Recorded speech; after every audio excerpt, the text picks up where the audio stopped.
Profe, Todo señora. bien. Perfecto. Gracias, Esteban. Perfecto. Muy bien, muchas gracias. Bueno, luego de este necesario receso breve, vamos a continuar. Entonces, hemos hecho una presentación, tómenlo como recordar brevemente cuáles son los principios del código actual. Pues bueno, ahora pasemos a los principios del nuevo código. Nos sorprendimos muchos cuando leímos el código, el proyecto, corrijo, el proyecto inicial y el trámite en el Congreso inicialmente, al menos en el Senado, y nos dimos cuenta que los principios del nuevo código iban a ser los mismos 76, 77 años después que los del código de 1948.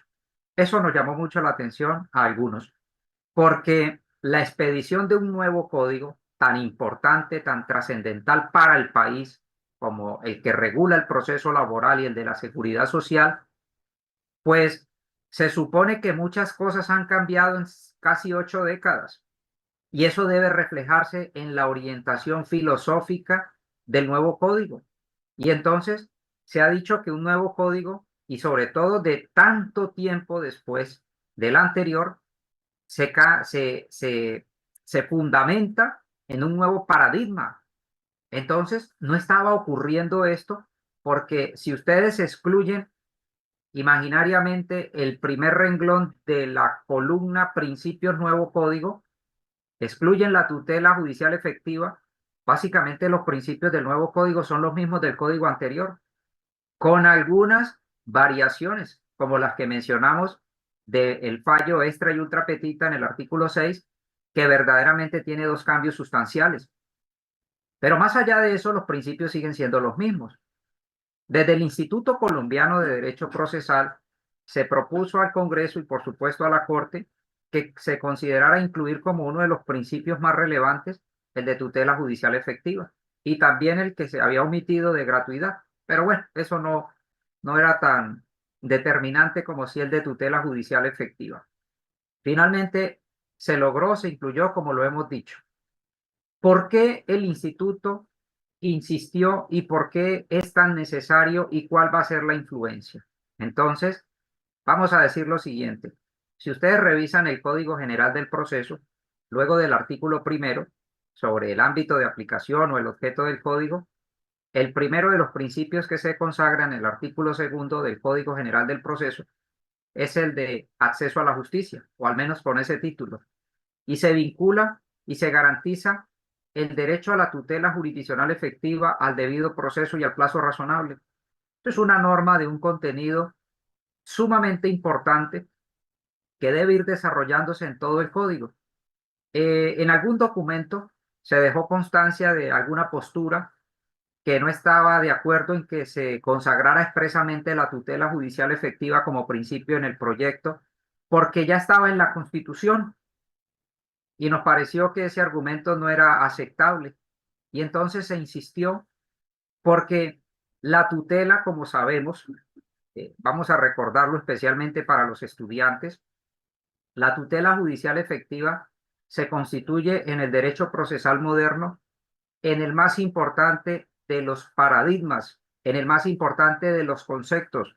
Y eso se puede constatar cuando se revisan las constituciones políticas más recientes de nuestros estados.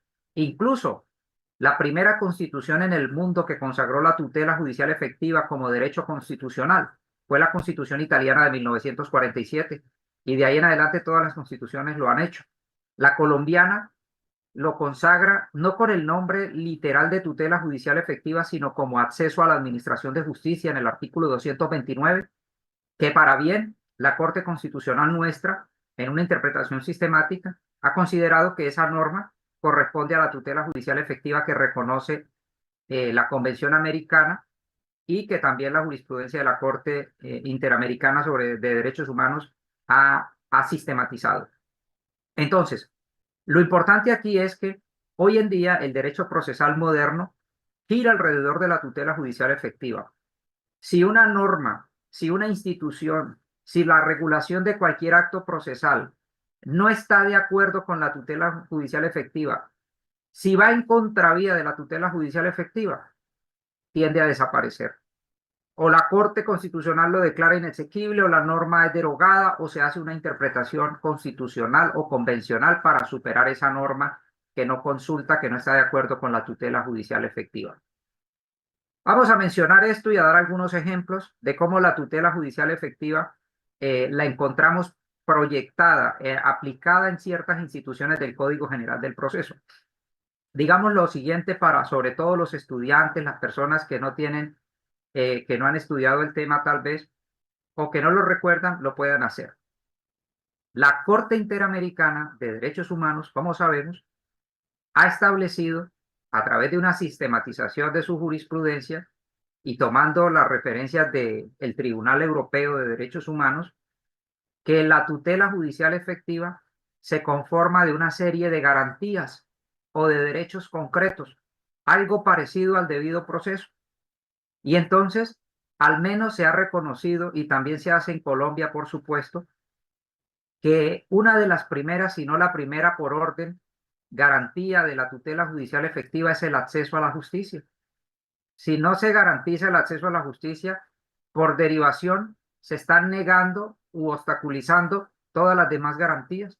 Entonces, una primera preocupación que existe es en garantizar el acceso a la justicia. Ahora vamos a hacer unas breves referencias al acceso a la justicia y el código. Piensen, intenten pensar lo siguiente y sobre todo esto que estamos mencionando queremos que lo tengan en cuenta cuando desarrollen sus módulos posteriores. Si de pronto al regular la demanda, la contestación, la práctica de la prueba, los recursos, el mismo código contiene regulaciones que van en contravía de la tutela, porque la tutela no es una frasecilla de adorno en el código, y mucho menos porque esté al final significa que no se va a leer o que no va a ser importante. Este va a ser el centro de gravedad del código. Todas las interpretaciones, todas las aplicaciones tendrán que hacerse a partir del principio de tutela judicial efectiva. Pero es posible que el código, y lo creemos así y lo vamos a argumentar ahora, contiene regulaciones que o van en contravía directa de la tutela judicial efectiva o al menos en parte no intentan garantizarla. Es decir, que a pesar de que está en la norma, aparte porque fue incluida al final, algunas instituciones no están reguladas para verdaderamente garantizar esa tutela judicial efectiva. Entonces, ese mensaje queremos dejarlo muy claro para que qué bueno sería que cada institución que estudien en adelante la sometan al filtro de la tutela judicial efectiva. Entonces, primera garantía que hemos mencionado, acceso a la justicia. La segunda garantía que se ha reconocido por la Corte Interamericana o una subsiguiente es el plazo razonable. No tiene sentido tener acceso a la justicia si el proceso es excesivamente demorado. Y como nosotros sabemos, lamentablemente la Administración de Justicia, no solamente en Colombia, sino en el mundo, y no solamente ahora, sino durante todas las épocas, ha padecido un mal terrible, que es el de la excesiva demora, ¿sí? Y esa lentitud de los procesos tiene una causa que a su vez también es una consecuencia, es un fenómeno cíclico, es un círculo vicioso, la congestión judicial. La demora de los procesos, la lentitud de los procesos, la lentitud excesiva, por supuesto, causa congestión. Los procesos no se logran decidir y se van almacenando, se van archivando, bueno, archivando en el sentido de estar en los anaqueles, no de terminarse. Se van organizando, se van acumulando. Y esa gran cantidad es entendible, pues a su vez genera más demora. Por eso es un círculo vicioso, el de la relación entre la mora judicial y la congestión judicial. Pues bueno, no es efectiva la protección que el Estado brinda al justiciable si el proceso es demorado. Pero cuidado con esto, porque a veces cometemos el error de creer que la tutela judicial efectiva se garantiza solo para el trabajador en nuestro proceso. Pero muchas veces, de la misma manera como afecta la larga duración al trabajador, afecta al empleador que está sometido a la incertidumbre del resultado de la sentencia. O, por ejemplo, cuando se practican medidas cautelares que lo están afectando y luego se levantan.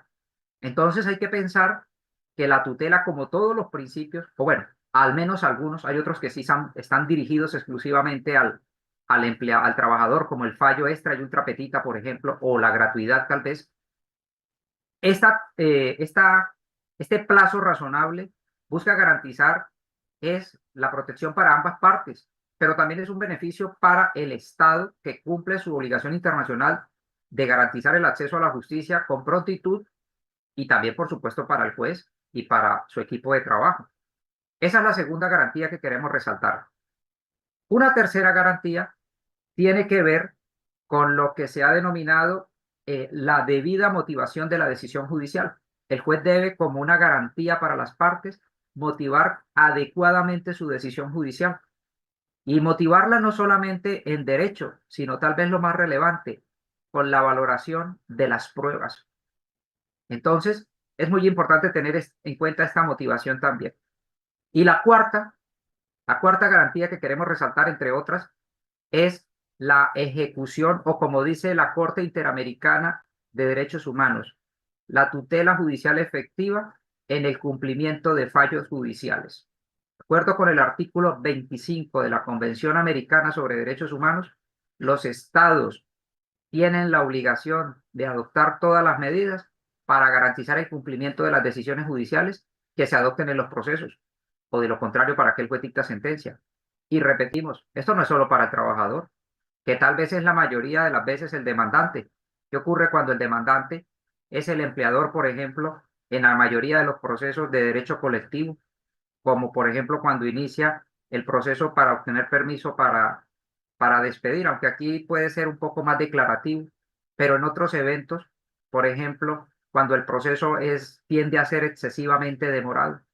Pero hay que reconocer que tal vez es el trabajador, por supuesto, quien es en su mayoría de los casos, el titular de estas garantías que estamos mencionando.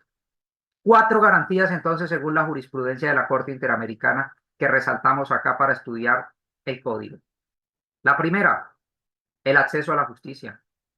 La segunda, el plazo razonable. La tercera, la debida motivación de la decisión judicial. Y cuarta, la ejecución o cumplimiento de la decisión judicial. A partir de esos cuatro estándares de la jurisprudencia interamericana, podemos juzgar si el nuevo código, institución por institución, respeta esa garantía, o si por el contrario podemos encontrar unas normas que van más bien en contravía. Entonces, vamos a referirnos a eso, pero por cuestiones de limitación, por supuesto, no podemos estudiar todas las instituciones del código ni todas las garantías. Así que vamos a tomar dos que en mi concepto y en el de muchos, y estarán de acuerdo tal vez, es donde más se puede afectar esta tutela. Digamos que el acceso tiende a garantizarse, aunque se pueden hacer algunas observaciones hoy en día, y es lo siguiente. Se ha dicho que el Estado debe derrumbar ciertos obstáculos indebidos que las partes, sobre todo el demandante, no está obligado a soportar, desde las barreras físicas hasta las barreras jurídicas o económicas, por ejemplo, y hoy en día diríamos tecnológicas. El código sabiamente, preferentemente, procura que los procesos laborales sean a través del uso de las tecnologías de la información y las comunicaciones. Y así debe ser en el estado actual en que nos encontramos. Pero el código también parte de la base de que muchos trabajadores de ciertos sectores no tienen acceso a esos dispositivos o a los datos. Y entonces para ellos se les garantiza la justicia tradicional, presencial, física. Entonces, digamos que el código está en armonía con las circunstancias que vivimos, pero en ocasiones hay ciertas circunstancias, como dice el profesor español Joan Picó y Junoy en un bello libro que se llama Las garantías constitucionales del proceso, que hay otra serie de obstáculos, como por ejemplo el tiempo que se le impone al demandante para acudir a la justicia, y es lo que se regula a través de los términos de prescripción y de caducidad. Y el código sí que tiene un tema que generó entre las centrales obreras en el tercer debate mucha resistencia, mucha crítica desde ese sector del sindicalismo. Préstenle atención porque seguramente cuando estudien el régimen de prescripción y cuando estudien los procesos especiales van a tratar este tema. Intenten juzgarlo allá, analizarlo a la luz de la tutela judicial efectiva. Lo que hizo el código es establecer, digamos que en materia laboral los términos son de prescripción y hoy en día la prescripción general es de 3 años. Así se mantiene en el nuevo código. Pero solo hay un término de caducidad que es para el caso del acoso laboral. Ese es el único término de prescripción en materia de acoso laboral en Colombia hoy vigente. Pero el proyecto convierte esos términos todos para los procesos especiales en términos de prescripción y lo reduce de 3 años, ya vamos a dar los ejemplos, a 6 meses. Ejemplo, hoy en día, si una embarazada considera que tiene derecho al reintegro, partiendo del fuero de maternidad, esa embarazada hoy inicia un procedimiento ordinario y el término que tiene para hacerlo es el término general de prescripción, 3 años. Pero con el nuevo código, ese asunto ya no se va a tramitar como un procedimiento ordinario, sino como un proceso especial. Se extiende el trámite del fuero sindical, se extiende para otros fueros. No es que sea un fuero sindical, sino que el procedimiento va a ser el mismo como si fuera el de un procedimiento de fuero sindical, pero va a tener 6 meses de prescripción. Y así los asuntos de salud o el fuero de salud o en condición el trabajador de discapacidad, el de prepensionado y todos esos otros fueros especiales van a tener un término de prescripción. Pues atentos a ese tema porque el movimiento sindical colombiano se pronunció en contra y así se vio en el Congreso, en el trámite, en la Comisión Primera, así se observó en redes, en ciertos comunicados, que las centrales obreras se mostraron preocupadas porque consideran que si bien es bueno que el proceso no sea el ordinario, sino el especial, que en teoría debe ser más rápido, lo que no veían con buenos ojos es que la prescripción pasara de 3 años, como en el ordinario actual, a 6 meses, porque eso le limita en el tiempo el acceso a la justicia. Ciertamente vemos casos donde el trabajador acude casi faltando un día para que prescriba. Entonces, ese es un tema que nosotros ponemos en la mesa, pero que ustedes van a tratar seguramente en 2 módulos. Cuando hablen de la prescripción y cuando traten los procesos especiales, especial o concretamente ese de extensión de los fueros. Entonces, dejamos ese punto acá como manera de aclaración. Pero pasamos a otro, o paso acá, que es donde queremos ver o hacer notar lo siguiente. En una columna tienen la mayor parte del artículo 328 que regula la tutela judicial efectiva. Y al lado vamos a tener las dos críticas que vamos a desarrollar, que son las que consideramos las más relevantes frente al código, ¿sí? Frente al nuevo código. Para analizar, vamos a pasar el código por este filtro de la tutela judicial efectiva. A ver cómo nos va.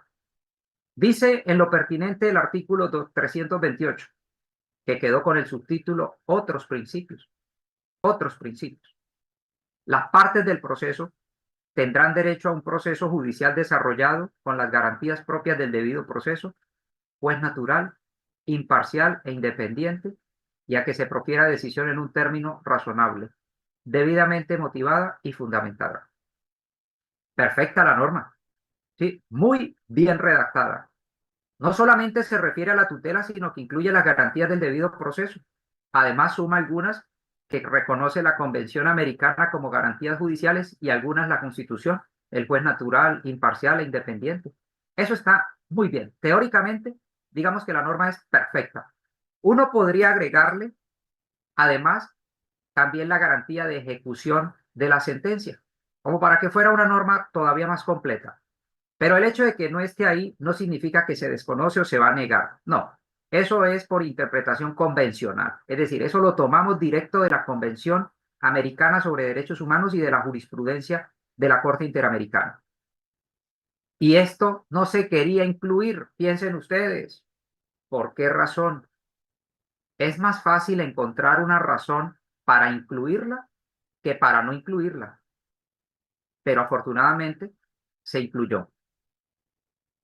Tal vez, creemos nosotros, no debe existir un código moderno que no haga referencia expresa a la tutela judicial efectiva y además que la ubique en el lugar que verdaderamente corresponde en la numeración del código. Pero no importa, quedó al final, pero quedó.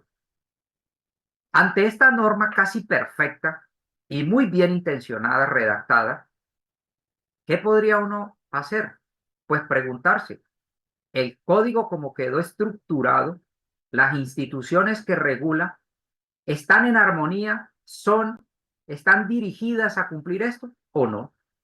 Y nosotros creemos que al menos parcialmente no. Vamos a tratar dos de ellas. La primera pregunta es, ¿el código como está garantiza el plazo razonable? Y nosotros, en principio, debemos decir que eso se puede poner en duda. ¿Por qué razón? Primero, el plazo razonable es un concepto que se ha desarrollado desde la década del 50 en la jurisprudencia del Tribunal Europeo de Derechos Humanos y que la Corte Interamericana ha adoptado también. Ninguna ley, ninguna constitución del mundo ha consagrado cuánto debe durar el proceso.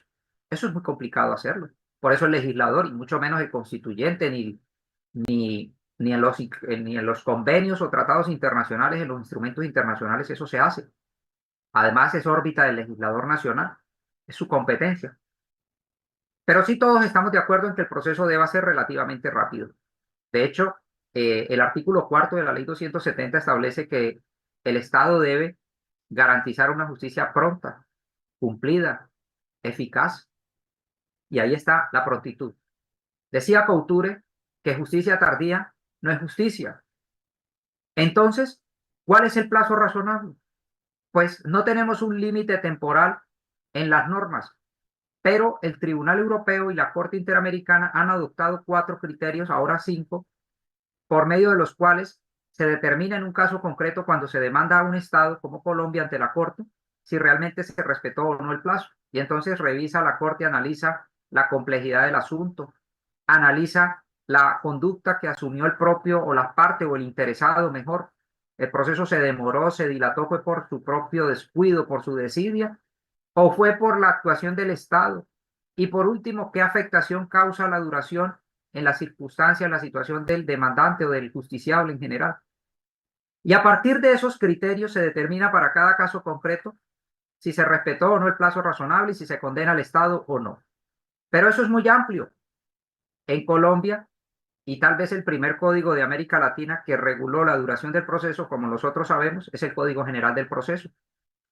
El artículo 121, que recibió mucha crítica al principio, pero que luego fue modulado por la Corte Constitucional, pues establece que el juez en única o en primera instancia debe dictar sentencia dentro de un año, contado a partir de la notificación del auto al demandado, y que en segunda instancia tiene 6 meses, y que el juez de primera y de segunda instancia puede prorrogar por 6 meses el término. O sea que el juez de primera, que tiene 12, cuando se le va a vencer y no ha alcanzado, puede tomarse 6 meses más. Y el de segunda instancia, también, aparte de los 6, puede tomarse 6 más. Eso nos da un proceso en primera y en segunda instancia con 2 años y medio, tomando las 2 prórrogas. El problema en Colombia, incluso con el Código General, que es muy bueno, es que deja por fuera el recurso de casación y en general los recursos extraordinarios y deja por fuera la ejecución de la sentencia. Para la Corte Interamericana de Derechos Humanos, la ejecución de la sentencia se debe contar dentro del plazo, porque es que si no se paga o no se entrega o no se cumple la sentencia, pues no tiene sentido la sentencia que ya se dictó. Entonces, en Colombia, en el Código General, tenemos que contar 2 años y medio para el proceso declarativo, o sea, hasta obtener sentencia de segunda instancia, y otros 2 años y medio para el proceso ejecutivo. Esos son 5 años. Es bastante tiempo. En ocasiones no se cumplen los términos, pero hay que reconocer que ciertamente en el proceso civil, a partir del artículo 121 del Código General del Proceso, se ha avanzado en la duración. No todos los procesos, no todos terminan en 12 meses. Habrá excepciones, por supuesto, pero ciertamente teníamos procesos civiles de hasta 15 años, 12 años, 10 años, y hoy no llegamos a esos extremos. Definitivamente, Colombia ha avanzado en el proceso civil en cuanto al plazo razonable. Pero lamentablemente, el cumplimiento de Colombia frente al sistema interamericano en cuanto al plazo razonable es solo en el proceso civil. A mí me gusta explicarlo así en el pregrado. Es como si nos imagináramos a Colombia hablando con el sistema interamericano y el sistema interamericano le preguntara: Colombia, ¿usted respeta en su estado, en su territorio, se garantiza el plazo razonable? Y Colombia dijera: sí, pero solo en el proceso civil. Y el sistema nos preguntara: bueno, ¿y en el laboral, y en el contencioso administrativo, y en el penal? ¿Es que no son importantes? ¿Por qué no lo hace? Y entonces Colombia le diría: ah, es porque quienes han hecho los proyectos de esos códigos tal vez no han considerado importante garantizar el plazo razonable a través de una regulación especial. Ese es el criterio. Esa es lamentablemente la explicación, que los demás códigos no se han preocupado por esto. Y entonces desde el instituto se le planteó a la Corte y al Congreso que, guardada la distancia y haciendo la adaptación necesaria, no una copia, se regulara la duración del proceso en el proceso laboral. Pero en una mesa técnica que se hizo sobre el año anterior finalizando, asistieron los 5 magistrados de la Sala de Casación Laboral y se opusieron de forma expresa, contundente, a que se regulara la duración del proceso. Por supuesto, no estaba la Corte, no lo está, en contra de que el proceso sea rápido. No, todos estamos de acuerdo en que el proceso sea rápido. En lo que no estamos de acuerdo es en el mecanismo para lograrlo. Y con razón dice la Corte, es que vea, y hay que reconocerlo acá, y lo van a estudiar luego. Dice la Corte Suprema de Justicia en la exposición de motivos y se ha explicado en eventos y en el Congreso, es que el código consagra instituciones que van a permitir, sin que la ley diga cuánto debe durar el proceso, consagra garantías para que el juez lo logre, pero sin establecer límites precisos. ¿Como cuáles? Primero, dice la Corte, la figura, o mejor, el principio de la dirección del proceso, lo que llamamos en el código actual el juez director del proceso, porque el juez ciertamente tiene poderes para tomar todas las medidas necesarias para garantizar el rápido adelantamiento del proceso, la rapidez, la celeridad, el plazo razonable, entiéndase. Pero ¿qué ocurre? Esos poderes los tiene con el código actual también en el artículo 48. El texto, las facultades son muy similares, son para lo mismo. Y aún así los procesos laborales se demoran hoy. Quienes tienen contacto con la justicia laboral, como especialmente si son abogados litigantes, lo sufrirán más. O si alguien ha sido demandante o demandado, porque no solamente es una tortura para el demandante, sino para el empleador demandado cuando lo es en la mayoría de los casos. Si son funcionarios judiciales, si son empleados judiciales o si son estudiantes, sabemos que un proceso laboral, si se tramita la casación ante la Corte, puede estar tardando entre 5, 6, 7 años fácilmente. Y lamentablemente. Entonces, es un proceso que tiene una extensa duración. La primera instancia es relativamente rápida, dependiendo de la ciudad, del juzgado, puede ser 6 meses, pueden ser 8 meses, pueden ser un año. Eso es relativamente rápido para lo que era hace mucho tiempo. La segunda instancia también, dependiendo del tribunal, puede tardar a veces hasta 6 meses, a veces un año, en ocasiones ha durado 2 años, pero el gran problema es en casación. Entonces, estamos de acuerdo todos en que se debe garantizar el plazo razonable, pero no en el mecanismo o en los mecanismos para hacerlo. Dice la Corte, y con razón, para eso está el juez director del proceso. El juez, como director del proceso, debe tomar todas las medidas para agilizarlo, debe rechazar las solicitudes que tiendan a paralizarlo, a obstaculizarlo, las excusas de algunos abogados para dilatar el proceso. Si no es una excusa suficiente, y sobre todo de la parte, se debe rechazar. Hoy vemos a los abogados haciendo audiencias o conectados a audiencias desde los aeropuertos porque están viajando, pero eso no puede ser motivo para que la audiencia se aplace. Y así lo han entendido los jueces. Y el no aplazarla implica que sea más rápido. En eso estamos de acuerdo. La cuestión que queremos notar es que ese principio del juez director del proceso lo hemos tenido desde el Código del 48 igualito. Y aún así los procesos son demorados. O sea que eso por sí solo no es garantía suficiente. Pero también se dice, ahora tenemos el procedimiento monitorio. Vamos a ver cómo funciona. Confiemos que el monitorio funcione correctamente. Que por cierto, hay unas observaciones que hacerle, porque no quedó como se esperaría que hubiese quedado.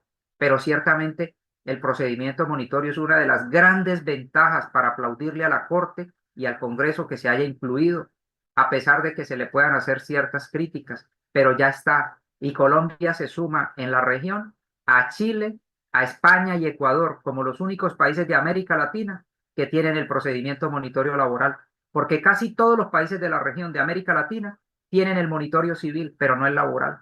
Un tema muy particular. Claro, respetando todos los derechos del demandado, del empleador. Eso no es que, no es como a veces se entiende de una forma muy superficial, pero equivocada. Luego, en su momento, ustedes van a estudiar el monitorio laboral. Bien, entonces estamos tratando algunas de las instituciones que el código garantiza que pueden servir para que el respeto, para que se dé el respeto mejor del plazo razonable. El juez director del proceso, que pasa a llamarse como principio de dirección del proceso, el procedimiento monitorio, innegable, pero el monitorio va a ser para ciertos asuntos, que valga decirlo desde ahora, muy limitados, porque son asuntos que no superen 20 salarios mínimos. O sea, que lo que supere 20 salarios mínimos no se podrá someter a un monitorio. Por lo tanto, no tenemos esa posibilidad de que el proceso sea rápido usando el monitorio. Entonces, igual que con el plazo razonable, que con el juez director del proceso, no es una garantía para todos los asuntos. Otra institución muy novedosa es la de la sentencia anticipada. La sentencia anticipada, como su nombre lo indica, es aquella que se va a dictar no en el momento tradicional final, sino antes de tiempo, siempre y cuando que se den las causales del artículo 260, que también van a estudiar ustedes en su momento. No es que haya quedado, si bien la institución se copió del Código General, las causales fueron modificadas en la redacción y eso puede tener un efecto porque hay algunas causales que no quedaron tal vez muy precisas o en el sentido de la sentencia anticipada de lo que se busca con la institución y puede generar dificultades. Pero sentencia anticipada no se va a dictar en todo proceso, o sea que tampoco es una garantía para todo. Entonces, miren cómo ciertamente se explica por la Corte que hay instituciones en el código que tienden a garantizar la rapidez, el plazo razonable, pero no es para todos los asuntos. Como hemos visto, al menos estas tres: dirección del proceso, procedimiento monitorio, plazo razonable. Entonces, la que sí puede ser muy efectiva es que ni siquiera es con el plazo razonable, sino con la efectividad del derecho, es la medida cautelar innominada. Porque la medida sí va a amparar el derecho inmediatamente, pero el proceso va a seguir su turno. Ahora, no es muy común observar juzgados que decreten medidas cautelares. Los jueces son en este momento, por decirlo menos, muy prudentes para hacerlo, por las repercusiones que puede tener el que la medida se revoque el día de mañana. Entonces los jueces están siendo muy prudentes y esas medidas tampoco se decretan en todos los procesos, lamentablemente. Entonces, miren que tenemos al menos 3, 4, tal vez más instituciones que tienden a garantizar, que se puede creer que tienden a garantizar el plazo razonable y que en efecto lo pueden lograr en algunos procesos, pero lamentablemente no es para todos. Entonces ahí viene una cuestión que nos lleva a preguntarnos, ¿y por qué entonces no se tuvo la iniciativa o no se aceptó la propuesta de regular como en el proceso civil la duración del proceso? No hay nada en la naturaleza del proceso civil y del laboral. No hay nada en la clase de derechos ni en los sujetos que intervienen en ambos que lleve a estar de acuerdo con la regulación de la duración del proceso, como en el artículo 121 del Código General del Proceso, y no estarlo en el proceso laboral. Digo yo, si hay un proceso que merece que se regule la duración, es el proceso laboral, es el proceso de la seguridad social. Es que hay más garantía de rapidez en un proceso civil en el que se pretenda la indemnización de perjuicios en un accidente de tránsito que cuando se reclama la pensión de vejez en Colombia, lamentablemente. Y el código no ofrece una respuesta contundente, completa, a este grave problema de la excesiva duración del proceso laboral. Porque claro, no es la misma del proceso penal, no son los 20 años del proceso contencioso administrativo, pero 6 años, 5 años, cuando hablamos del pensionado que está esperando la pensión para comer de ella, eso es algo gravísimo, inaceptable en el Estado social de derecho en el que vivimos hoy en día. Por eso, y aquí le hago un reconocimiento público al representante a la Cámara por nuestra región acá de Norte de Santander, el doctor Diógenes Quintero, quien en la mesa técnica, que fue casi que la última oportunidad pública que se tuvo para incluirla, estando los magistrados de la Sala de Casación Laboral presentes, se mostró de una manera muy firme, contundente, debidamente fundamentada, para que se incluyera una norma relativamente equivalente a la del artículo 121, pero eso quedó en su iniciativa. Lamentablemente no quedó así. Ahí, en esa mesa técnica, y pueden ver luego el video en YouTube, la Corte, los magistrados se mostraron en contra. Prácticamente algunos manifestaron que eso no era necesario. Doctor Samir, una intervención. Con gusto, adelante. En garantía del plazo razonable o en aplicación de ese principio, mirando que desde el principio hay un reparto que debe mirar precisamente la cantidad de procesos que lleve una autoridad. No es desconocido para nosotros que muchos juzgados llevan más atraso que otros, ¿sí? Tienen procesos o audiencias ya programadas y, en fin, están más atrasados unos que otros. Desde ese punto de vista, podría en el principio del reparto uno, en aplicación de esa garantía de plazo razonable, porque si se va para un proceso, para un juzgado donde tiene mucha carga, o sí, que tiene mucha carga, pedir que se mande a otro desde ese punto de vista, Bueno, pedir en el reparto desde el principio que no se envíe, por ejemplo, a los que ya se sabe que están cargados. bueno, interesante el tema. Eh, es muy bien planteado porque podría ser una solución. Lo veo muy complejo, si no imposible, porque el reparto pues es una actuación administrativa que en principio busca equilibrar las cargas de trabajo y pues el abogado no puede interferir, como sabemos, no puede elegir el juzgado.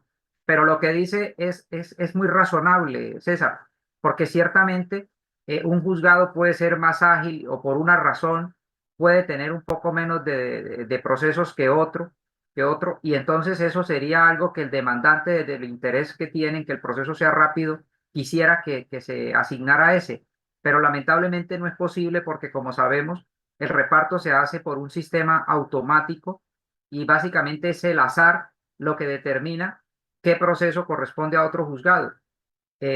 Yo creo que la solución, César, en ese sentido del reparto, va a ir es por el tema del reparto territorial nacional del que hablábamos ahora, que valga decirlo, viene a ser otra institución, viene a ser otra figura, otra medida que se suma para contribuir en la duración del proceso. Porque en la medida en que los jueces equilibren su trabajo, sobre todo para el que tiene muchos, el que tiene 900, 1000, y si se va a quedar con 700, 600, uno esperaría que eso se traduzca en que esos procesos sean un poco más rápidos, pero también está el efecto contrario, y es que el que tiene pocos o menos que esos, cuando reciba 100, 200, pues seguramente se va a demorar un poco más en los otros. O sea, miren que eso puede tener una visión, o sea, hay que verlo desde un punto de vista relativo porque en principio sí decimos que eso va a contribuir, tal vez más a la descongestión que a la misma rapidez. O puede hacer al menos la rapidez para uno, pero no para el otro, no para el que lo recibe. Entonces hay que tener eso en cuenta. Yo pensaría que como están las cosas, César, hoy no es posible argumentar eso. Nada impediría que se intente una tutela, pero es complejo. Yo pensaría que eso es una situación muy compleja, pero debiera ser algo que se consideraría y que sí seguramente con el reparto territorial nacional va a encontrar solución. Entonces, aprovechamos esa intervención para incluir el reparto en el tema de la duración. Ahora, hagámonos esta pregunta.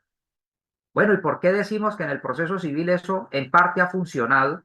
En parte, hay que reconocerlo, no es que sean todos, pero sí ha tenido un avance importante el proceso civil frente a esta norma.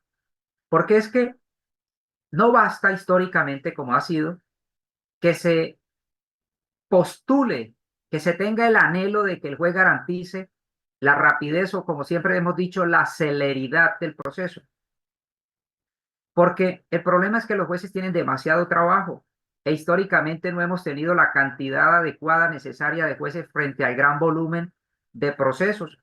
Si uno mira las estadísticas del año anterior, nosotros en el ensayo las presentamos en materia laboral, tal vez en 2024, en 2022, te corrijo, o 2023, que fueron las estadísticas que se tuvieron en cuenta en la publicación que hicimos el año anterior, en 2024, los juzgados laborales recibieron cerca de 250.000 procesos, 250.000 demandas y cerca de 40.000, si no es más, acciones de tutela.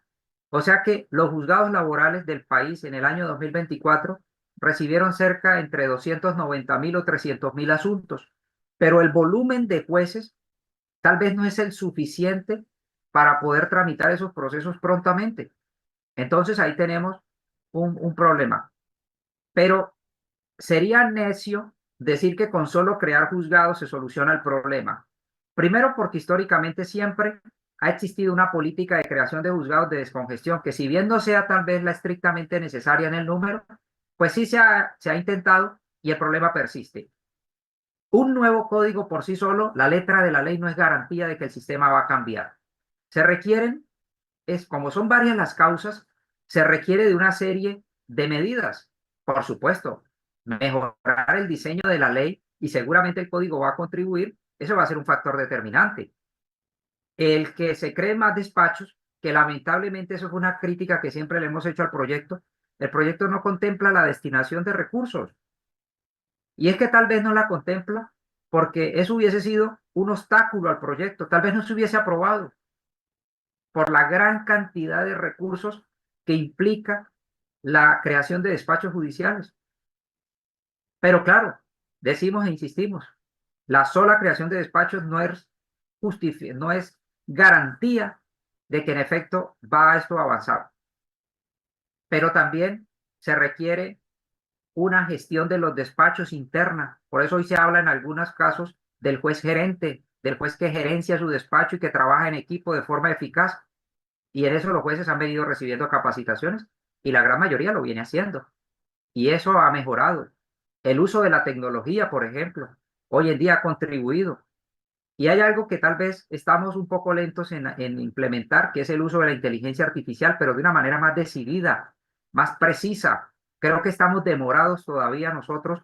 Hemos venido proponiendo desde hace un par de años lo que suele llamarse el proceso judicial automatizado, el uso de la inteligencia artificial para que las actuaciones judiciales sean automáticas, sean mucho más rápidas.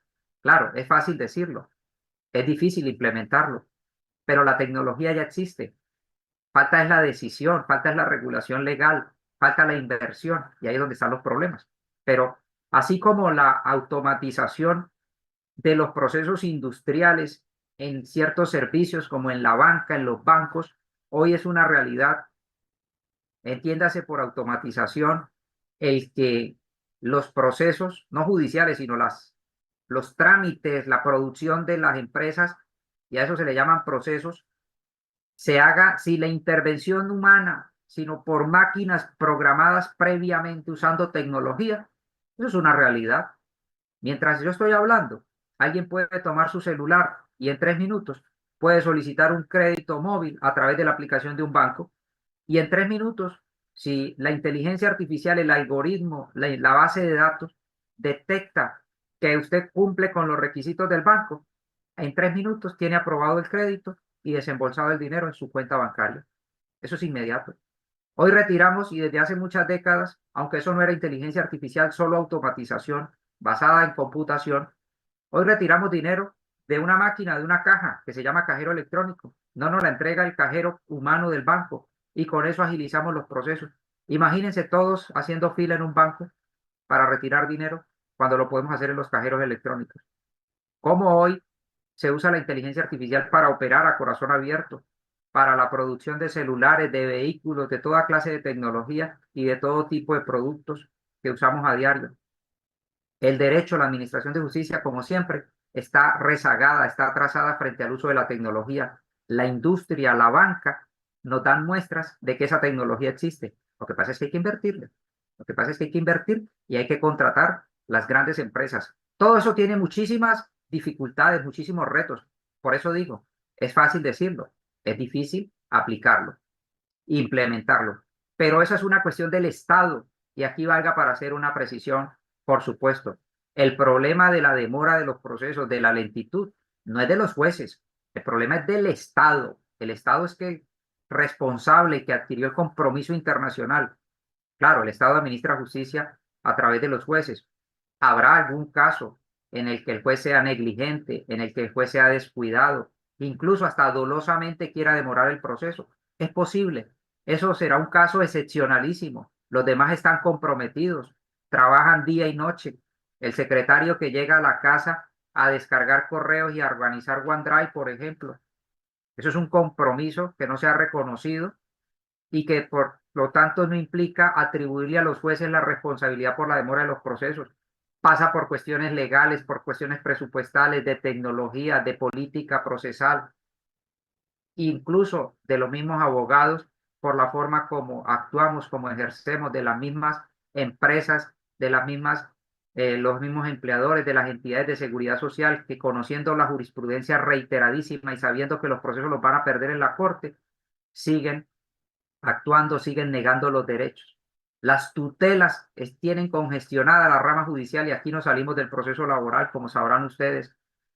Se presentan 500.000, 700.000 acciones de tutela en el año y la misma estadística de la Corte Constitucional tristemente demuestra que la mitad de esas acciones de tutela aproximadamente corresponden a entidades públicas que violan el derecho de petición. El derecho fundamental más violado es por las mismas entidades públicas y el derecho de petición. A 30 años de la Constitución política, más de 30 años, todavía se sigue desconociendo. Y esas 350.000 tutelas por ese derecho o más tienen colapsado el sistema de justicia, entre ellos los despachos laborales, por supuesto. Entonces es un problema supremamente complejo que tiene muchas causas y que las soluciones deben venir de varios lugares o desde varios puntos de vista. Pero vamos a decir algo acá también, y es que el proceso laboral, como está diseñado, es en gran parte responsable de la congestión y, por supuesto, de la demora de los procesos, sobre todo en casación.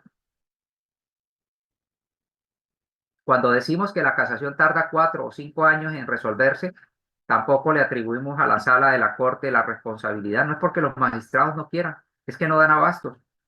La Corte Suprema de Justicia, en estadísticas, haciendo estadísticas, revisando estadísticas de hace unos años, lográbamos demostrar que un magistrado lograba proyectar más de 1.000 providencias entre asuntos ordinarios y asuntos constitucionales. Más de 1.000 providencias por magistrado de la Sala de Casación Laboral en un año.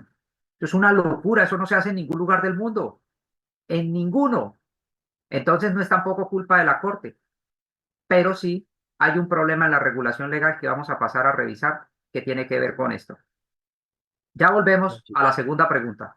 Por ahora vamos a avanzar para ver esta información de la primera pregunta. Bien. Esto dice el código, pero vamos antes. A ver, permítame, acá hay un mensaje, creo. Creo que no. Parecía que había un mensaje. Esto dice el código actual sobre el efecto de la apelación. ¿Y qué tiene que ver la apelación? Lo van a tratar cuando estudien los recursos ordinarios más adelante. Resulta que cuando el juez dicta sentencia, en primera instancia se presenta el recurso de apelación. Como nosotros sabemos, el efecto del recurso es suspensivo. La apelación, desde el derecho procesal en general, lo aprendimos en la universidad, tiene 3 efectos. El efecto suspensivo, el efecto devolutivo y el diferido. Nos quedamos con los 2 primeros. El efecto suspensivo, como lo leen en pantalla, y así lo dice los códigos de procedimiento civil, como hoy en día el Código General, el efecto suspensivo significa que la sentencia del juez, cuando es apelada, el cumplimiento se suspende. O sea, la sentencia no se va a cumplir, así sea de condena. Y también se suspende la competencia del juez de primera instancia. El expediente pasa al superior, a la segunda instancia, y mientras tanto el inferior no puede actuar y la sentencia tampoco se va a cumplir. Y entonces, eso ha permitido que en algunos casos el empleador, sobre todo, que es el generalmente demandado, presente recurso de apelación con el, tal vez sin mayor fundamento, porque obviamente cuando se tiene un legítimo interés en la apelación y se considera que se tiene la razón, ¿quién le va a negar quién va a cuestionar al demandado vencido en que apele? No, por supuesto, tiene todo el derecho. Pero hablamos de casos en que sin ningún fundamento se presenta la apelación. Entonces, esa apelación, ese efecto suspensivo, hace que la sentencia no se pueda cumplir. Y si el trámite de la apelación tarda un año o un poco más, pues habrá que esperar por ese demandante que ha triunfado hasta que la sentencia quede en firme. Pero viene la ley actual, bueno, ni siquiera la ley, porque eso lo dice la jurisprudencia de la Corte, solo que se dice que es de acuerdo con la ley, pero la ley no lo dice expresamente. Voy a bajar la mano porque creo que la tengo.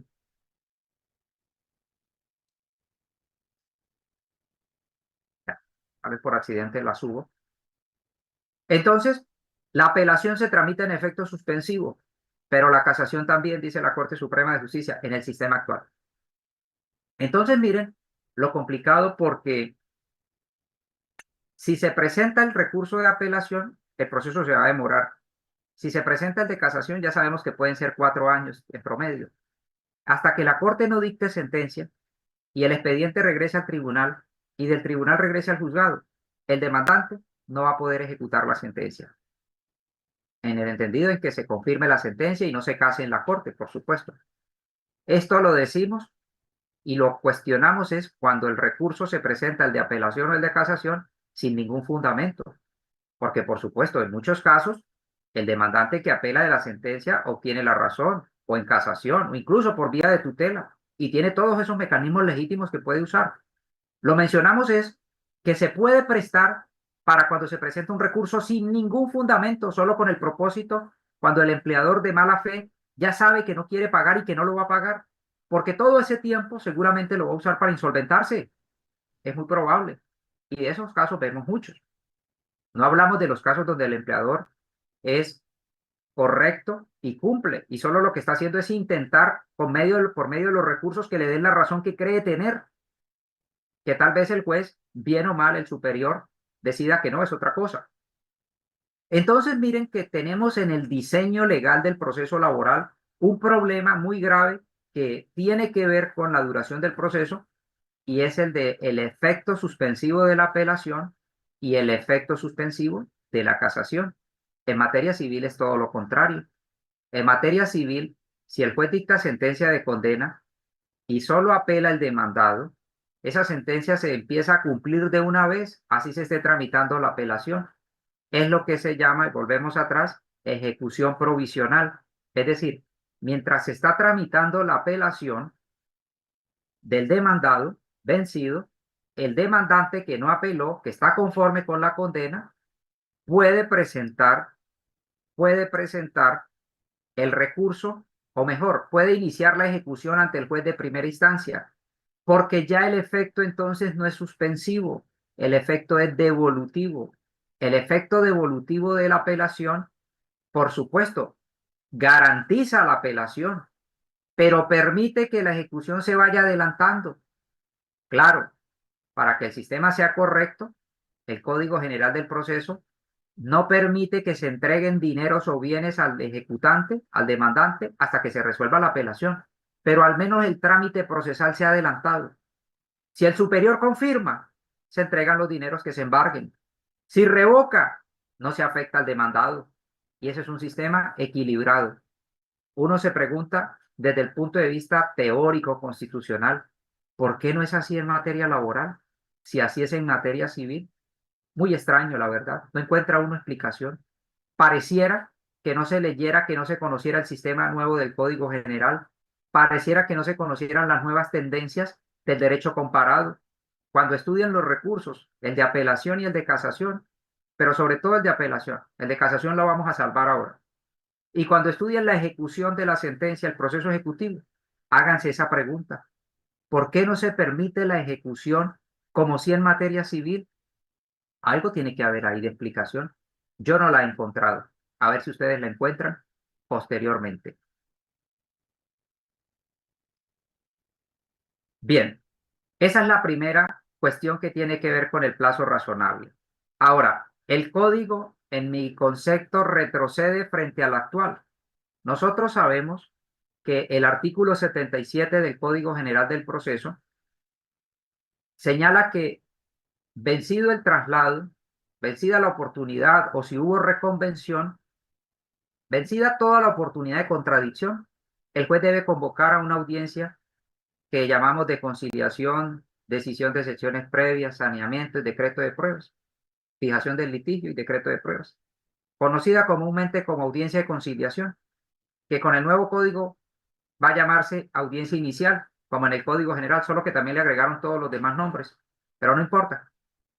El juez tiene 3 meses para convocar esa audiencia y realizada la audiencia de conciliación, tiene 3 meses para celebrarla de trámite y juzgamiento. La ley señala esos términos fijos. Y entonces, los jueces, incluso antes de esos 3 meses, hacen esas 2 audiencias. Hay procesos laborales que se resuelven muy rápido. A veces puede ser que se demore un poquito más, pero generalmente, y hay que reconocer, la primera instancia en los procesos laborales es tal vez la más rápida en todos los procesos. La primera instancia de los procesos laborales, claro, habrá excepciones, habrá procesos que tarden hasta 3 años, pero son casos excepcionales. Pero la primera instancia de los procesos laborales y la única instancia de los procesos laborales es la más rápida frente a todos los procesos en Colombia. Eso es indiscutible. El problema empieza en la segunda y sobre todo en casación. Pero vamos a esto.